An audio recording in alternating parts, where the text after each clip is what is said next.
حديث النور والصدق هو الداعي إلى الحق يجمعه البخاري ويهديه إلى رب العالمين والعاقبة للمتقين والصلاة والسلام على سيد الأنبياء والمرسلين سيدنا وحبيبنا وحبيب رب العالمين محمد وعلى آله وأصحابه ومن هدى بهديه إلى يوم الدين. فتنے کے سلسلے میں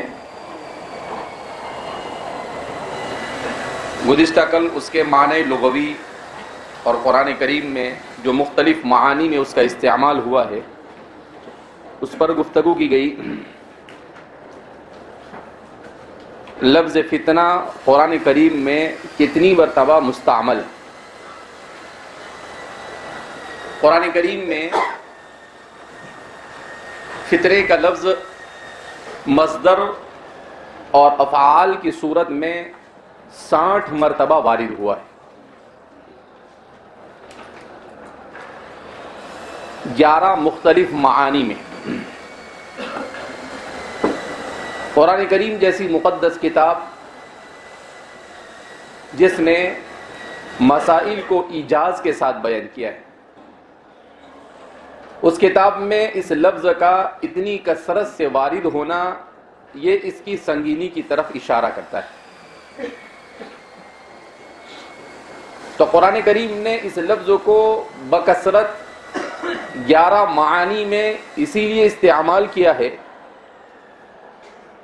کہ ایک تو امت مسلمہ علی صاحبہا الف الف تحیت و سلام کو فتنے کی سنگینی سے آگاہ کیا جائے، اور دوسرا اسے مختلف معانی میں بیان کرنے کا مقصد بظاہر یہ سمجھ میں آتا ہے کہ فتنوں کے تنوع اور اس کے مختلف اقسام کی طرف اشارہ ہے کہ فتنہ ایک قسم کا نہیں ہوتا ہے بلکہ فتنہ مختلف قسموں کا ہوا کرتا ہے. ورنہ قرآن کریم اگر چاہتا تو اسے کسی ایک ہی معنی کے لیے استعمال کر لیتا، بات ختم ہو جاتی. لیکن جیسا کہ میں نے آپ کو کل بتلایا کہ قرآن کریم نے فتنے کے لفظ کو کفر کے معنی میں بھی استعمال کیا، شرک کے معنی میں بھی استعمال کیا، ابتلا کے معنی میں بھی استعمال کیا، صد عن سبیل اللہ کے معنی میں بھی استعمال کیا، معصیت کے معنی میں بھی استعمال کیا، فسق اور فجور کے معنی میں بھی استعمال کیا، نفاق کے معنی میں بھی استعمال کیا. تو اتنے سارے معانی میں قرآن کریم نے استعمال کیا. جلانے کے معنی میں بھی استعمال کیا. تو ان تمام معانی پر اگر غور کیا جائے تو اس سے یہ بات سمجھ میں آتی ہے کہ قرآن کریم اس طرح سے اسے بیان کرتا ہے کہ اس کے آغاز سے لے کر اس کے انجام بد تک ہر چیز کا آدمی کو صرف اس کے معانی پر نظر کرنے سے علم ہو جاتا ہے کہ اگر فتنے میں مبتلا ہوئے تو قرآن کریم کہتا ہے تفتنون، اس کا انجام یہ ہوگا کہ جہنم میں جلا کر خاکستر کر دی جاؤ گی. تو یہ فتنہ تمہیں دنیا میں بھی لے ڈوبے گا اور آخرت میں بھی تمہیں کیا کرے گا؟ لے ڈوبے گا.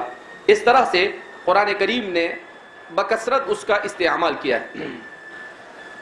میں نے کوشش کی کہ اس کی اصطلاحی تعریف ہمارے علماء کیا کرتے ہیں عربی الفاظ کے ساتھ. تو اردو میں لوگوں نے جو تعریف بیان کی وہ میں نے کل آپ کے سامنے ذکر کی حضرت مولانا یوسف صاحب بن نوری وغیرہ کے حوالے سے. عربی زبان میں اس کی جو تعریف کتابوں میں عام طور پر مختلف الفاظ میں وارد ہوئی ہے، مگر سب سے اچھی تعریف جو مجھے سمجھ میں آئی وہ یہ ہے: الفتنۃ ہی ابتلاء حل علی فرد او مجتمع فی امور دینہم و دنیاہم.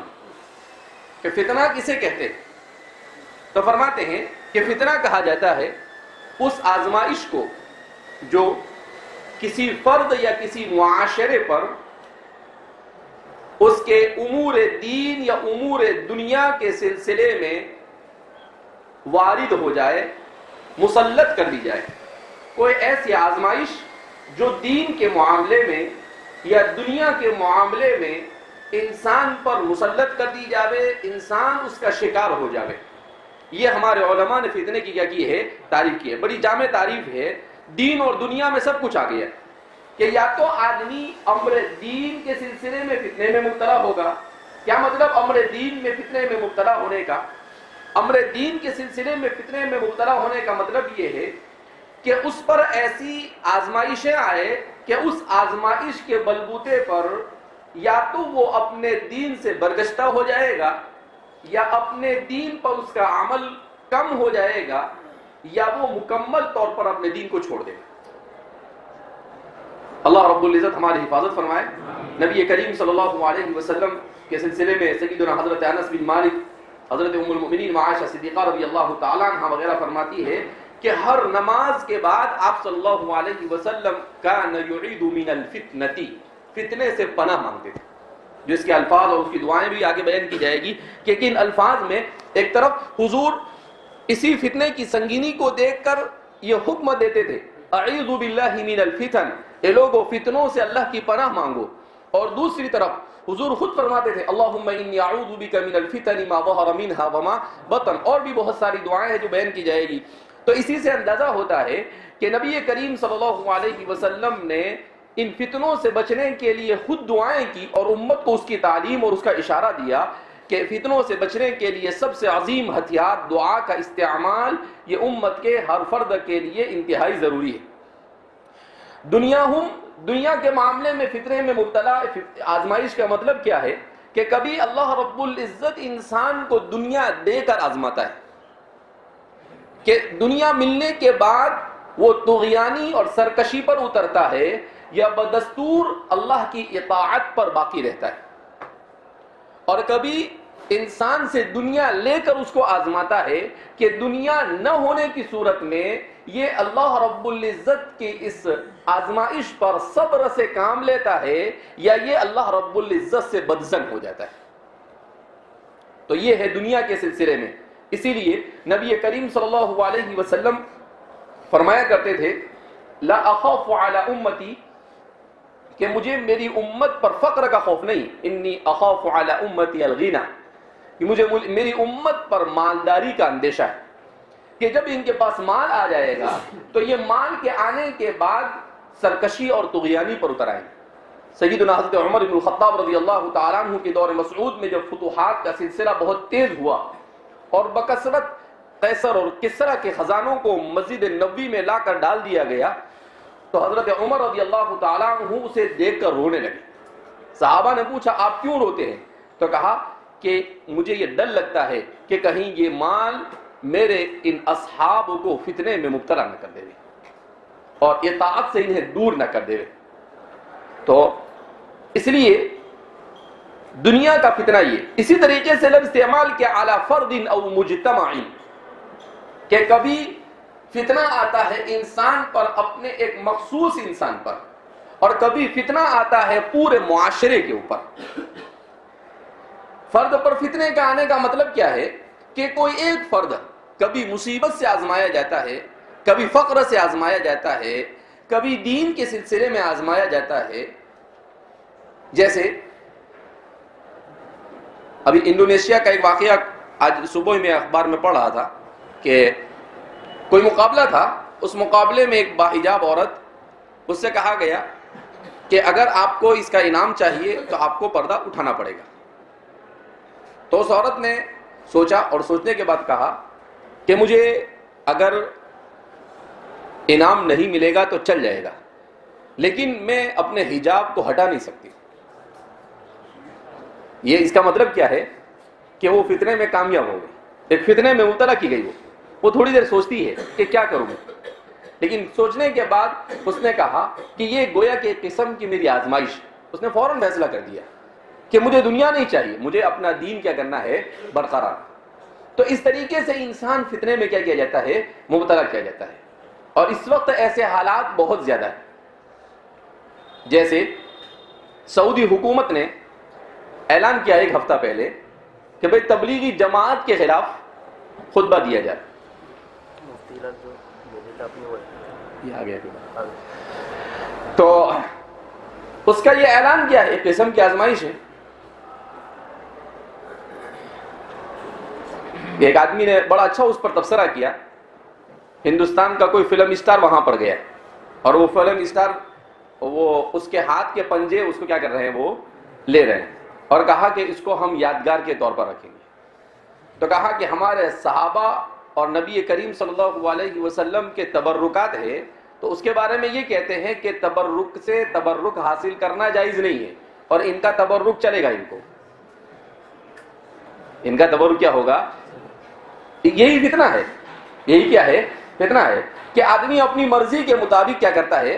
تو اس لیے کبھی کسی فرد پر، کبھی کسی پورے معاشرے پر، ابھی جیسے کورونا یہ فتنہ ہے، یہ فتنہ پوری دنیا اس میں مبتلا ہے. ابھی کورونا سے نکلی نہیں تھی اور نیا پتہ نہیں عجیب و غریب نام ہے اومیگون پتہ نہیں کیا ہے، تو وہ نیا فتنہ ہے، وہ کھڑا ہو گیا. کہا کہ 5-6 لوگ ہندوستان میں مر گئے. تو یہ اس طرح سے فتنے، جیسے جیسے زمانہ آگے بڑھتا جائے گا ایسے ہی یہ فتنے شدت اختیار کرتے جائیں گے. اس لیے کہتے ہیں کہ بہرحال حقیقت تو اللہ جانتا ہے، لیکن یہ کہ امریکہ کے ایک میڈیکل فیلڈ کے ادارے نے، اس کی رپورٹ میں نے پڑھی تھی کچھ دنوں پہلے، تو اس نے یہ کہا کہ یہ کورونا وائرس تو ایک بیماری آئی ہے، ابھی ایسی ہزاروں بیماریاں انسانوں میں پھیلنے کے لیے بالکل بے قرار اور بے چین. کہا کیسے؟ کہا کہ انسان جو ہے اسے اپنی زندگی صحیح ڈھنگ سے گزارنی چاہیے. اب انسان ایسی زندگی گزار رہا ہے کہ جس سے وہ جانوروں میں جو وائرس ہے وہ انسانوں میں کیا ہو رہے ہیں؟ منتقل ہو رہے ہیں. کہا اس سے بھی مہلک وائرس آئندہ آگے آنے کا کیا ہے؟ امکان ہے. یہ کیوں آتے ہیں؟ یہ آتے ہیں عام طور پر شریعت مطہرہ پر عمل نہ کرنے کی وجہ سے، جو مجتمع پر، پورے معاشرے پر جو آتی ہے اس کی وجہ یہ. اسی لیے کہتے ہیں کہ یہ وائرس کہاں سے آیا؟ یہ وائرس آیا چمگادڑ سے. کورونا وائرس جو ہے وہ کہاں سے آیا؟ چمگادڑ سے. یہ چائنیز جو لوگ ہیں نا، یہ بالکل اگر یاجوج ماجوج نہیں ہیں تو قریب منہم، ان سے ملتی جلتی ہی ہے. تو یہ سب کھاتے ہیں، یہ سانپ بھی کھاتے ہیں، مینڈک بھی کھاتے ہیں، کوئی بھی چیز. وہ ہمارے ایک دوست سعودی میں کام کرے، کہا کہ ہمارے ساتھ کام کرتے ہیں، اگر کبھی بلی ہاتھ لگ گئے تو اس کو کاٹ کے وہی کھا جاتے ہیں، اگر کتا ہاتھ لگ گیا تو اس کو کھا جاتے ہیں. تو وہاں پر مارکیٹوں کے اندر میں یہ ساری چیزیں، کیڑے مکوڑے سب بکتا ہے. یعنی وہ ہمارے یہاں پر وہ کیڑا نکلتا ہے نا، لمبا سا ہوتا ہے، کوکروچ کا سوپ ملتا ہے ان کے یہاں. ابھی حماقت کی انتہا ہوتی ہے. اسی طریقے سے وہ ایک کیڑا ہوتا ہے، اس کو ٹڈی کہتے ہیں، جو بارش میں عام طور پر نکلتا ہے، کھیتوں میں ہوتا ہے. تو اس کو باقاعدہ اس کو کھایا جاتا ہے، اس کی بریانی بناتے ہیں. تو فرماتے ہیں کہ یہ وائرس ہے، یہ وائرس چمگادڑ سے ہے. کیوں؟ بولے وہ چمگادڑ بھی کھاتے ہیں. ابھی اتنا وہ دیکھنے میں اتنا بھیانک دکھتا ہے، کھانا تو بہت دور کی بات، لیکن اس کو بھی کیا کرتے ہیں؟ یہ کھا جاتے ہیں. اب میری سمجھ میں یہ نہیں آتا ہے کہ ہم اگر کھاتے ہیں، گوشت بھی کھاتے ہیں، تو اس میں اگر گوشت کے ساتھ تھوڑی چربی زیادہ آ گئی یا تھوڑا چھڑا زیادہ آ گیا تو ہم کو عجیب سی گھین لگتی ہے، اور اس میں تو گوشت ہی نہیں ہوتا ہے تو کھاتے کیا ہے؟ یہ بھی کمال ہے ان کا بھی کہ کیا کھاتے ہیں، میری تو سمجھ میں آتا نہیں. بہرحال اللہ کا احسان ہے کہ اللہ رب العزت نے ہمیں ان لوگوں میں پیدا کیا نہیں، ہم جتنا بھی اس کی تعریف کرے کم ہے. تو اس طرح سے معاشرے پر جو فتنے آتے ہیں، عام طور پر ان فتنوں کے 2 اسباب ہوتے ہیں. اگر معاشرے میں برائیاں پھیلتی ہے تو عام فتنے وجود میں آتے ہیں اور بیٹھ جا، اور اگر معاشرے میں برائی نہیں تو معاشرے میں کبھی کبھی اللہ رب العزت ادھر ہی بیٹھ، ابھی ریمانڈ باقی دے رہا، اور معاشرے میں کبھی کبھی اللہ رب العزت معاشرے کے اچھائی کے باوجود اگر کوئی ایسی پریشانی آتی ہے تو اس سے رفع درجات مقصود ہوتا ہے. اسی لیے کہتے ہیں کہ اگر کوئی آدمی کسی مصیبت میں مبتلا ہو تو اسے ایسا تانا نہیں دینا چاہیے کہ آپ کے گناہوں کا وبال ہے. آپ کو کیا معلوم کہ اس کے گناہوں کا وبال ہے یا رفع درجات کے لیے ہے؟ تو اگر کوئی مبتلا ہو جاوے، مبتلا مصیبت ہو، تو اللہ کے رسول صلی اللہ علیہ وسلم نے کہا کہ کسی مبتلا مصیبت کو دیکھو تو کہو الحمدللہ الذی عافانی مما ابتلاک بہ وفضلنی علی کثیر ممن خلق تفضیلا. تو میں ایک مرتبہ سوچنے لگا کہ یار بیچارہ پریشانی میں مبتلا ہے اور ہماری شریعت کہتی ہے الحمدللہ الذی عافانی، اے اللہ تیری تعریف ہے کہ تو نے مجھے بچایا. تو سامنے والے کی ہم فکر نہیں کر رہے ہیں. اور لیکن بعد میں فوراً دوسرے ہی لمحے اس کا جواب ذہن نے دیا کہ اصل میں انسان نہیں جانتا ہے اللہ کا عدل اور اللہ کا فضل کیا ہے. اللہ کا عدل اور اللہ کا فضل. اب وہ اللہ رب العزت نے اس کے ساتھ فضل کی بنیاد پر ایسا کیا ہے یا عدل کی بنیاد پر ایسا کیا ہے، یہ ہم پر مخفی ہے. جب ہم پر مخفی ہے تو اب ہم صرف اتنا ہی کہہ سکتے ہیں کہ اللہ وہ کیوں مبتلا ہوا وہ تو میں نہیں جانتا ہوں، لیکن اے اللہ مجھے اس میں مبتلا مت کرنا. تو نے مجھے اب تک کے بچایا ہے، آئندہ بھی مجھے اس سے کیا کرنا، بچائے رکھنا. اس لیے کہ الحمدللہ الذی عافانی مما ابتلاک بہ، آگے کیا کہا، وفضلنی علی کثیر ممن خلق تفضیلا، کہ اور اپنا خصوصی فضل ان لوگوں پر جن پر تیرا خصوصی فضل ہے ان لوگوں میں تو نے مجھے کیا کیا، شامل کیا. بہرحال تو اس طرح سے یہ ہو گئی فتنے کی اصطلاحی تعریف. اقسام فتن، فتنے کی قسمیں. میں نے کہا کہ اس سلسلے میں نے بہت پڑھا اور میں نے سوچا کہ کہیں سے کوئی جامع چیز مل جاوے جو فتنوں کو شامل ہوتی ہو، لیکن مختلف علماء نے مختلف انداز میں فتنے کی مختلف قسموں کو کیا کیا ہے، بیان کیا ہے. تو میں نے دو چار کو منتخب کیا اور پھر اس کے بعد فتنہ معاصرہ کے تحت دوسرے ہمارے زمانے کی قسموں کو ہم شامل کریں گے. تو بعض علماء نے فتنے کی جو قسمیں بیان کی ہے وہ چار طرح سے بیان کی ہے کہ فتنے کی چار قسمیں ہیں. ایک ہے فتنہ دینیہ، اور دوسری ہے فتنہ دنیاویہ، تیسری ہے فتنہ قولیہ، اور چوتھی ہے فتنہ فعلیہ. فتنہ دینیہ اور فتنہ دنیاویہ اس کی تفصیل اس سے پہلے بیان کی جا چکی ہے کہ فتنہ دینیہ کا مطلب کیا ہے. جیسے آپ کو صبح میں نیند آ رہی لیکن فجر کی جماعت فوت ہو رہی، اب آپ کے سامنے دو اختیار ہیں، یا تو آپ سو جائیں یا آپ جماعت میں شریک ہو جائیں. آپ سو گئے اس کا مطلب یہ ہے کہ آپ فتنے میں کیا ہو گئے، مبتلا. اور آپ نے اٹھ کر جماعت میں شرکت کر لی اس کا مطلب یہ ہے کہ آپ فتنے سے کیا ہو گئے، بچ گئے.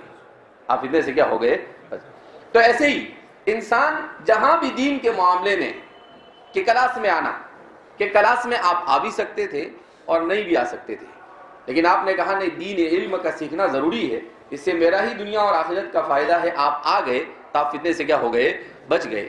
اور اگر آپ بہانہ کر کر سو گئے یا نہیں آئے یا کہیں چلے گئے تو گویا کہ آپ اس میں کیا ہو گئے، مبتلا ہو. تو ایسے دین کے جہاں پر بھی انسان کو دین کے کسی بھی معاملے میں کرنے یا نہ کرنے کا اختیار ملا اور اس میں وہ اسے کر گزرتا ہے، اللہ کی رضا کے خاطر کر گزرتا ہے، تو وہ فتنے سے بچ گیا. اور اللہ کی رضا کے خاطر اس نے نہیں کیا تو اس صورت میں وہ کر کے بھی فتنے میں مبتلا، وہ کر کے بھی فتنے میں کیا ہوا، مبتلا ہوا. فتنہ دنیاویہ کیا ہے؟ فتنہ دنیاویہ یہ کہ دنیاوی کسی کام کے اندر میں بھی آپ کو یہ اختیار ملا کہ آپ جائز بھی کر سکتے ہیں اور ناجائز بھی کر سکتے ہیں. آپ کے پاس آپ کے گھر سے پیسے آئے 500 روپے، آپ اس 500 روپے کی کتاب بھی خرید سکتے تھے، آپ اس 500 روپے کو چائے ناشتے میں بھی ڈال سکتے تھے مباح کام میں، اور اس 500 روپے کے ذریعے سے آپ موبائل چارج کرا کر اس کے ذریعے سے غلط چیز بھی موبائل میں دیکھ سکتے تھے. تو اب یہ فتنہ آپ نے اپنی دنیا کے ذریعے سے اپنی آخرت کو بھی کیا کر دیا، برباد کر دیا. یہ فتنہ دنیاوی ہے.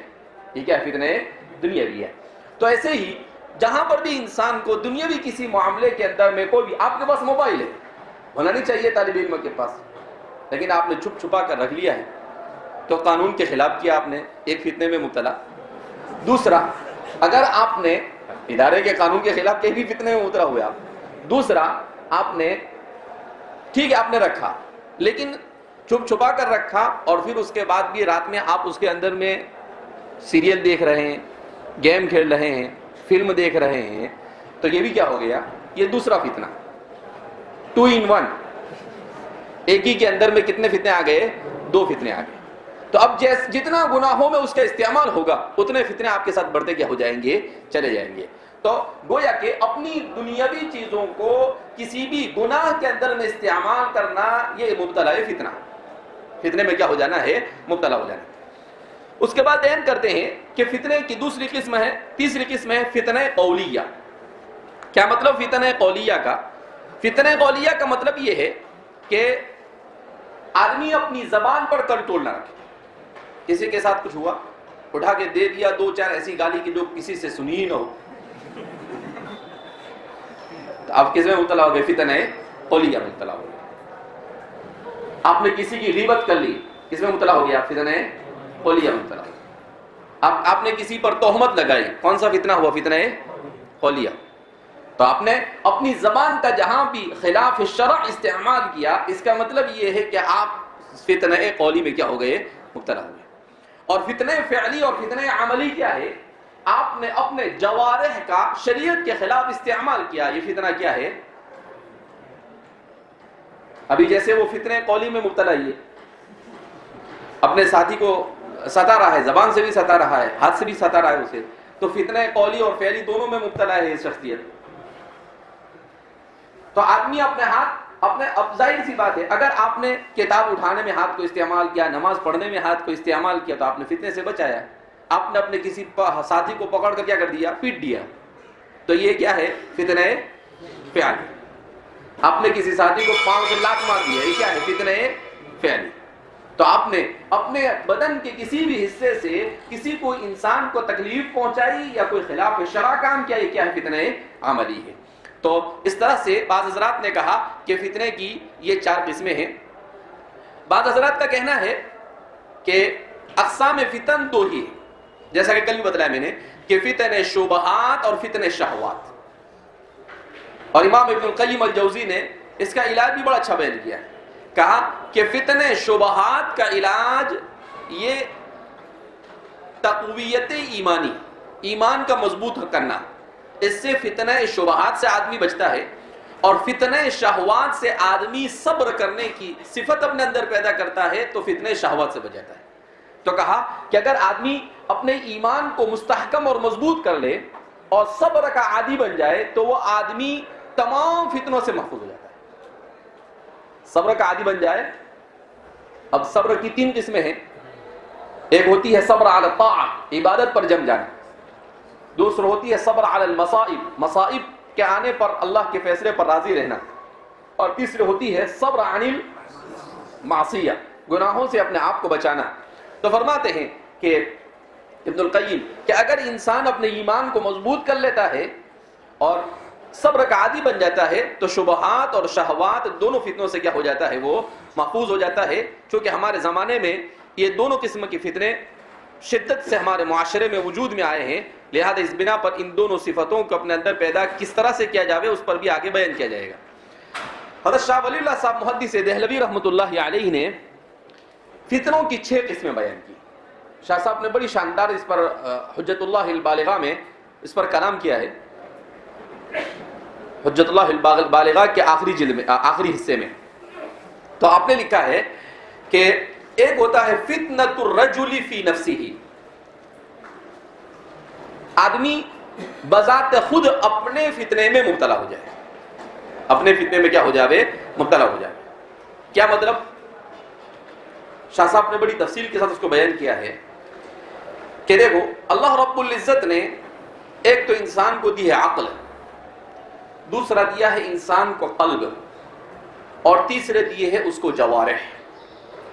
اگر وہ اپنی عقل کا غلط استعمال کرتا ہے تو فتنۃ الرجل فی نفسہ، اگر وہ اپنے دل کو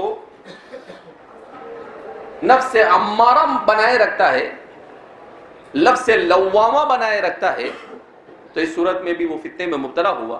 اور اگر اس نے اپنے نفس کو نفس مطمئنہ بنا دیا تو وہ فتنۃ الرجل فی نفسہ، بذات خود اپنے فتنے میں مبتلا ہونے سے کیا ہو جاتا ہے؟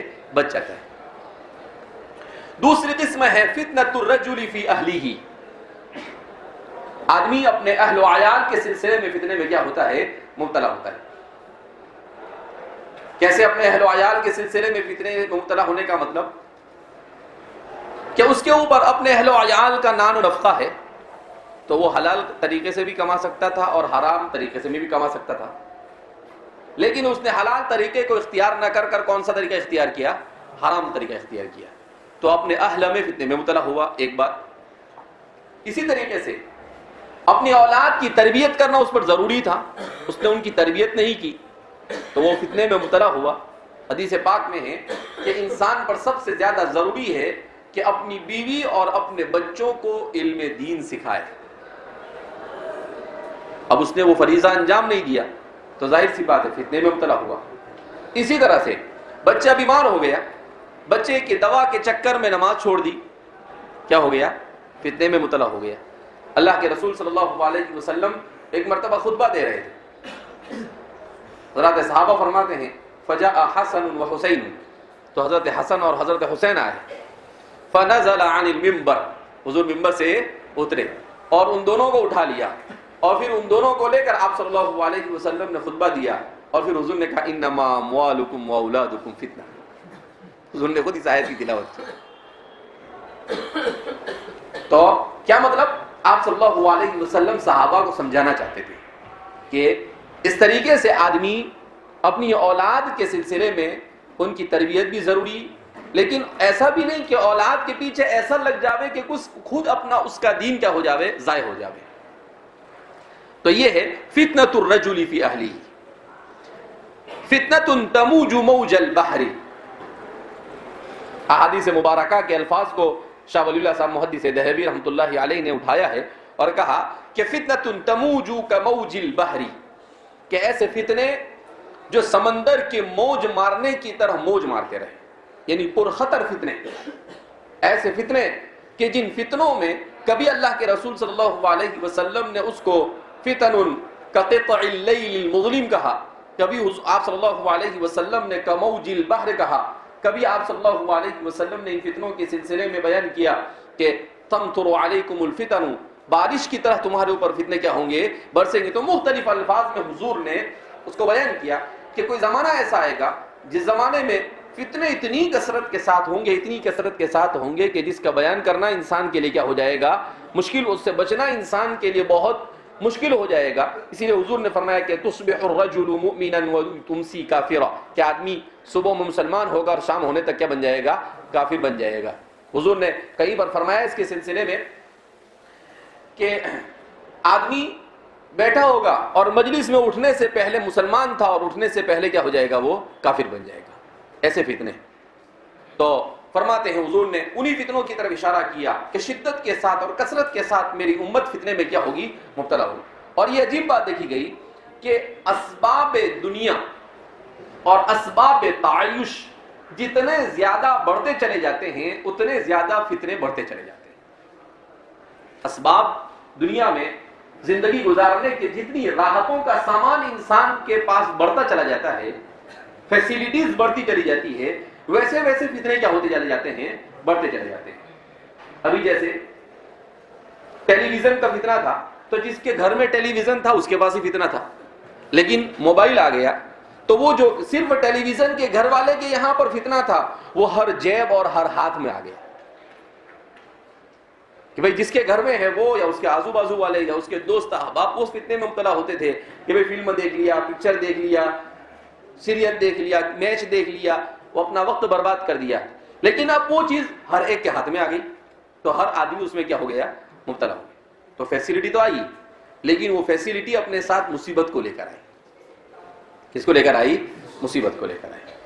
تو ایسے ہی یہ اس طریقے سے جیسے بھی اسباب راحت دنیا میں، اسی لیے کہتے ہیں کہ دنیا جتنی فاسٹ ہوتی جائے گی فتنے اس سے ڈبل فاسٹ ہو جائیں گے. فتنے کیا ہو جائیں گے؟ اس سے ڈبل فاسٹ ہو جائیں گے. تو اس لیے اللہ ہماری حفاظت فرمائے. ساتھ ساتھ اسی کی طرف اشارہ فرماتے ہیں فتنۃ تموج موج البحر. اسی طرح آپ نے فرمایا فتنے کی ایک قسم ہے فتنۃ ملیۃ، ملی فتنے.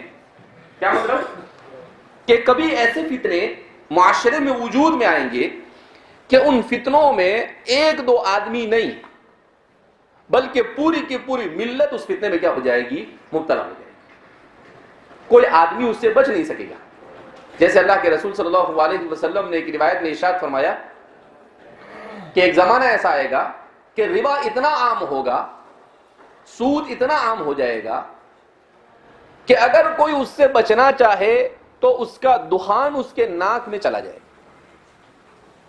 اس کا دخان اس کے ناک میں کیا ہو جائے گا. اب لوگ سوچتے ہوں گے ارے بھائی دھواں آ رہا ہے, کہیں سے آپ گزر رہے ہیں, دھواں ہے, اس دھوئیں سے آپ اپنے آپ کو بچا سکتے ہیں؟ نہیں بچا سکتے. آپ کتنا بھی کچھ کرو لیکن وہ کہیں نہ کہیں سے آپ کی ناک میں کیا ہو جائے گا, وہ منہ میں اور ناک میں چلا ہی جائے گا. تو حضور کہ اتنا عام ہو جائے گا. اب دیکھ رہے ہم کہ کسی زمانے میں بینک میں مالدار لوگوں کے کھاتے ہوا کرتے تھے, لیکن اب بینک میں ہر ایک کا کھاتا ہوتا ہے. ابھی ڈیجیٹل دنیا ہو گئی تو گوگل پے, فون پے اور پے ٹی ایم اور اے ٹی ایم اور پتہ نہیں کیا کیا ہے, تو یہ سب ہو گیا. تو اب کیا ہے, ہر آدمی اس میں لگا ہوا ہے, کیونکہ وہ انسان کی ضرورت کا ایک حصہ اسے بنا دیا گیا. تو نہ چاہتے ہوئے بھی آدمی کیا کر رہا ہے اس میں, کہ بھئی کیا ہے, سفر میں ہے, پیسے نہیں ہے, اچھا آپ کے پاس موبائل پے ہے تو آدمی اسی سے دے رہا ہے. اب وہ آپ کے پاس سے لے رہا ہے نا فیس. اگر کچھ نہ کچھ یہ سارے معاملات کسی ذریعے سے ہو رہے ہیں, ایسے اداروں سے ہو رہے ہیں جو کیسے چلتے ہیں, سود سے چلتے ہیں. کوئی رکامہ تھوڑی بیٹھا ہے کہ آپ کو فری میں سروس دے گا, آپ کے پاس سے بھی لے گا اور سامنے والے کے پاس سے بھی لے گا, کم لے گا, لیکن لاکھوں کروڑوں انسان جب اس کو یوز کریں گے تو وہی کم اس کے لیے کیا بن جاتا ہے, زیادہ بن جاتا ہے. قطرہ قطرہ دریا میں شبر. تو ہمیں محسوس نہیں ہوتا ہے, لیکن تو اسی لیے حضور نے فرمایا. تو ایسے بہت سارے, اس کو کہتے ہیں فتن ملیہ, کہ پورے معاشرے کا ایک ایک فرد اس میں کیا ہو جاتا ہے, مبتلا ہو جاتا ہے. تو ایسے بہت سارے فتنے ہر زمانے کے اندر میں وجود میں آتے رہتے ہیں. تو آپ نے اسی کی طرف اشارہ کیا, اور بھی آگے دو قسمیں آپ نے بیان کی ہے, فتن مستطیرہ اور فتن الواقع. کہ کیا ہے فتن مستطیرہ, یہ بھی احادیث پاک میں اس کو بیان کیا گیا ہے. شاہ ولی اللہ صاحب محدث دہلوی رحمۃ اللہ علیہ, ان کی کتاب حجت اللہ البالغہ ہے, واقعتاً وہ پڑھنے سے تعلق رکھتی ہے. اتنی شاندار ہے کہ ہمارے زمانے میں تو خاص طور پر اسے پڑھنا ہی چاہیے, اس لیے کہ آپ نے حکم شریعت پر اور ایسی چیزوں پر اتنے اچھے انداز میں چیزوں کو سمجھانے کی کوشش کی ہے کہ اس کو پڑھنے کے بعد آدمی کے دل و دماغ میں ایمان راسخ ہو جاتا ہے. رسوخ ایمان کے لیے آدمی, اس لیے کہ جب آدمی اپنے ایمان سے مطمئن ہوگا تو وہ فتنوں میں مبتلا نہیں ہوگا, وہ فتنوں میں مبتلا نہیں ہوگا. لیکن ہمارے یہاں پر حجت اللہ بہت مشکل ہے. آسان کرنے کا چکر ایسا سوار ہے کہ کوئی بھی چیز آسان علم کلام, لا آسان علم کلام بھی دنیا میں آسان ہے. آسان فلسفہ, فلسفہ اور آسان, آسان منطق, منطق اور آسان. ہر چیز آسان نہیں ہوتی, ہر چیز آسان, کچھ چیزیں مشکل بھی ہوتی ہے جو انسان کو سمجھنی پڑتی ہے, اس پر جد و جہد کر کر اس کو حاصل کرنی پڑتی ہے. اور جو مشکل چیز جتنی جد و جہد کے ساتھ آدمی حاصل کرتا ہے اس کی اتنی قدر ہوتی ہے اور اس کا اتنا زیادہ فائدہ ہوتا ہے.